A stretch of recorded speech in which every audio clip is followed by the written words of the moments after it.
Hello guys! Hello, this is for Scorpio. Scorpio, welcome dito sa aking channel, Kapalaran 888. Welcome guys. Alamin natin Scorpio kung anong messages, energy gabay para sa inyong lahat. So, titingnan natin Scorpio kung anong importanteng mensahe ang gustong iparating sa'yo ng mga baraha. Please like, share, and subscribe dun sa mga bagong viewers. And doon sa mga dati ko ng subscribers, maraming salamat po sa inyong lahat. Okay. The waiting game. Kumuha tayo dito ng 6 cards. Scorpio, wow. There's a partnership and alliances. Number 3. 2, 3. Are you waiting for a contract, a wedding, a collaboration?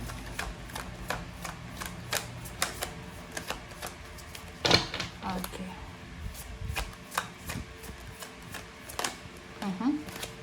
Mental conflicts. OMG.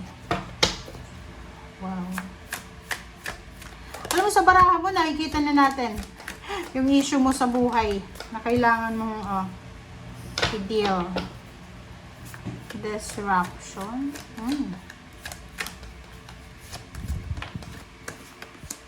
Authority. Spiritual strength. Okay. Scorpio. Okay, simulan natin dito guys. Yung first card mo dito is waiting game. So, nakikita natin dito na kailangan mo ng balanse. Kasi parang hindi balanse yung situation mo sa ngayon. May mga imbalances. You're waiting for something. It's either ito yun siya. Scorpio, it's either you're waiting for wedding proposal, contract signing, you're waiting for nag-aantay ka ba ng kakampi mo sa buhay? Parang yun. Ang nakikita ko sa'yo dito, pwedeng naguguluhan ka, mental conflict. Kailangan mo ng balance, guys, ha. Medyo imbalance talaga yung situation mo sa ngayon. Paki-comment nga, Scorpio, sa comment section kung anong masasabi nyo dito. Kasi eto, nahihirapan ka. It's either hindi ka makatulog sa gabi, or pwedeng balisa ka. Balisa kasi conflict tong mental mo eh. Pabago-bago yung emotion mo, pabago-bago yung decision mo, pabago-bago yung lahat. So, nakikita ko siya dito na naghihintay ka. Naghihintay ka. Siguro, hindi ka makapag-desisyon eh. May hinihintay ka eh. May hinihintay ka. And dahil dun sa hinihintay mo, ngayon is medyo nahihirapan ka na magdesisyon. And, ano ba yan? Wedding, new job, new career, international travel, international relationship, parang LDR kayo ng ibang lahi, parang ganun. So, please comment down below if you resonated kasi parang ang baraha mo ngayon is medyo sensitive, emotional, naiinis ka, parang ganun. Okay. Dito naman sa 3 cards na to, pwede din tong disruption na to makakonect dito sa first 3 cards kasi pwedeng may mga kontrata, renewal of contract, kontrata, dokumento, papeles na hindi natuloy, 'di ba? So, maybe you're dealing with someone na may authority. Maybe you're dealing with the government, like agencies, police, and NBI, or whatever man.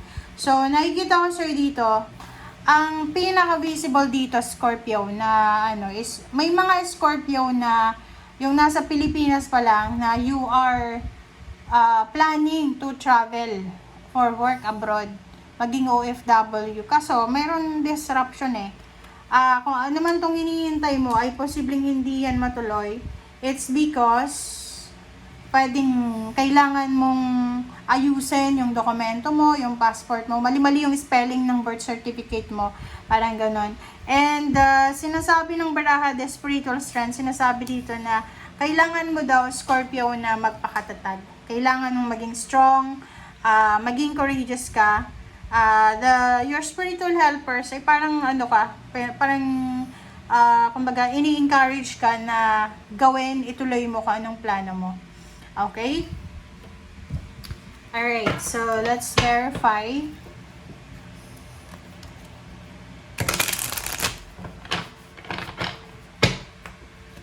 Ang ganda ng baraha mo. Magkaka-connect sila. Pwede din ditong love life. Pwedeng yung planong pagpapakasal, planong pagpapakasal ay hindi matuloy. It's because kailangan mong umalis or yung other party, yung person mo ay kailangan umalis. So, hindi matutuloy. Okay. 7 of Wands. So, 7 of Wands.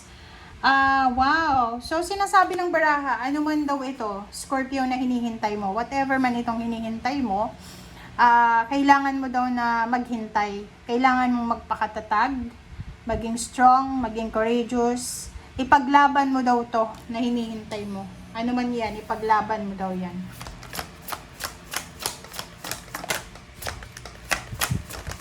Okay, mental conflict. Okay, 8 of Wands, yun. Kung halimbawa lang, mayroong dito sa inyo dito na Scorpio na nagmamadali ba kayo? Okay, parang nagmamadali ka sa proseso. Yung waiting game, tsaka mental conflict, parang sinasabi niya na kailangan mong maghintay, maging patient. Kaya ka, isa sa rason kung bakit ka pabago-bago ng isip, it's because natatagalan ka na sa paghihintay. Yung parang masyado ka ng atat, impatient ka na na parang iniisip mo ang bagal naman. So, parang gano'n, nagbabago yung isip mo Kasi ang tagal dumating ng hinihintay mo.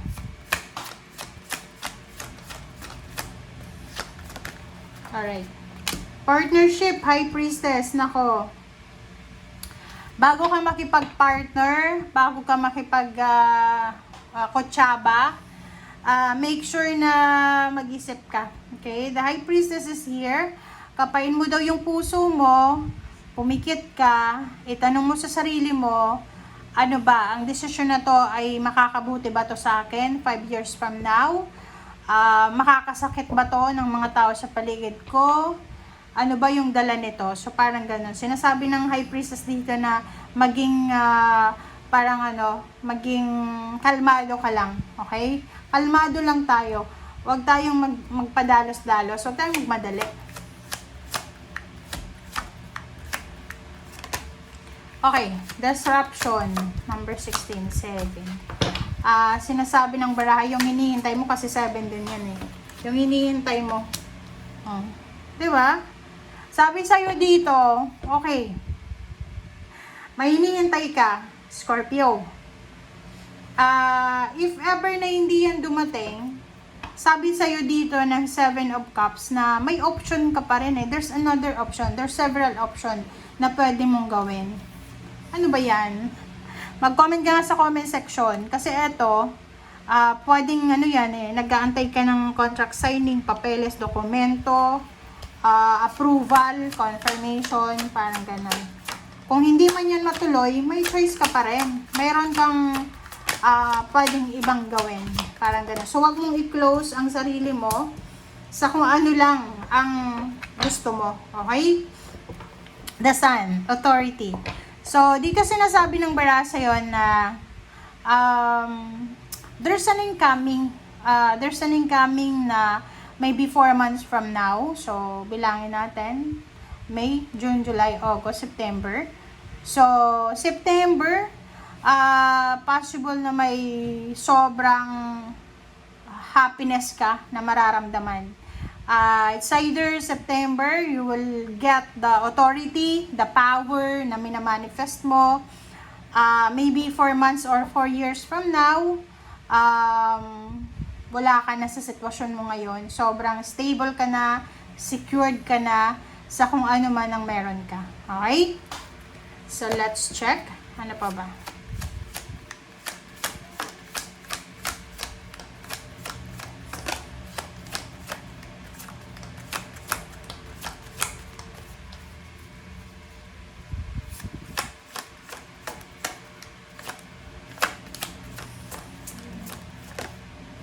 Okay, last card tayo. Queen of Wands. Okay, this is for spiritual strength. So, sabi ng bara sa'yo dito, Scorpio, na ano man ang pinagdadaanan mo sa ngayon, masaya ka man, malungkot ka man, may hinihintay ka man, dumating na yung hinihintay mo, importante daw yung spiritual na pamumuhay natin. Kasi gano'n naman talaga eh. Hindi lang puro pera, hindi lang puro trabaho, negosyo, hindi lang puro relationship ang focus natin dapat dito. We should have a strong connection with God, with the spiritual. So, nandito yung last card mo. Yung Queen of Wands, this is sorry. Bayan. Sorry guys.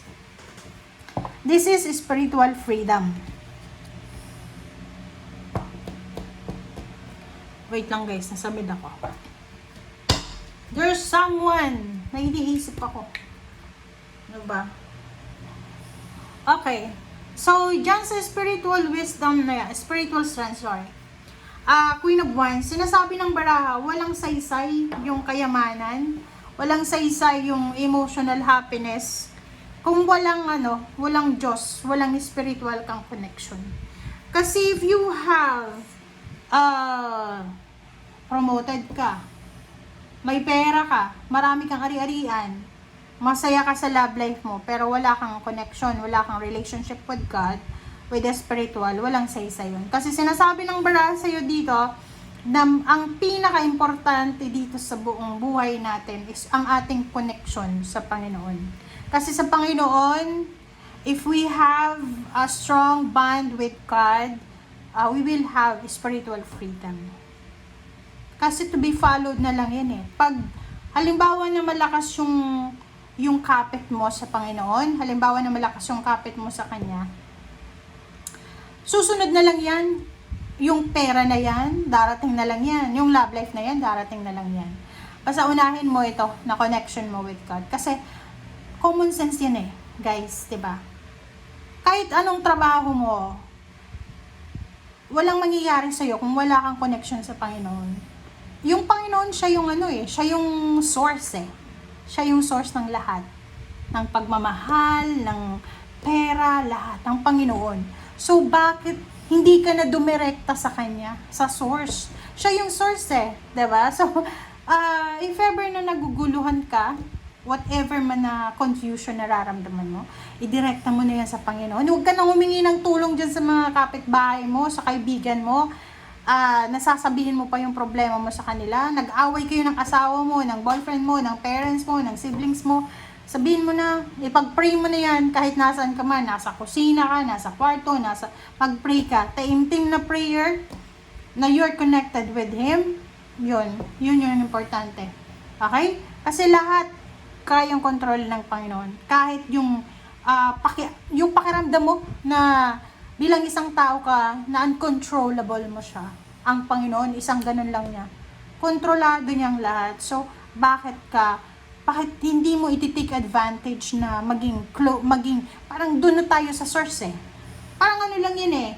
Like yung tubig, 'di ba? Tubig 'yan. Okay.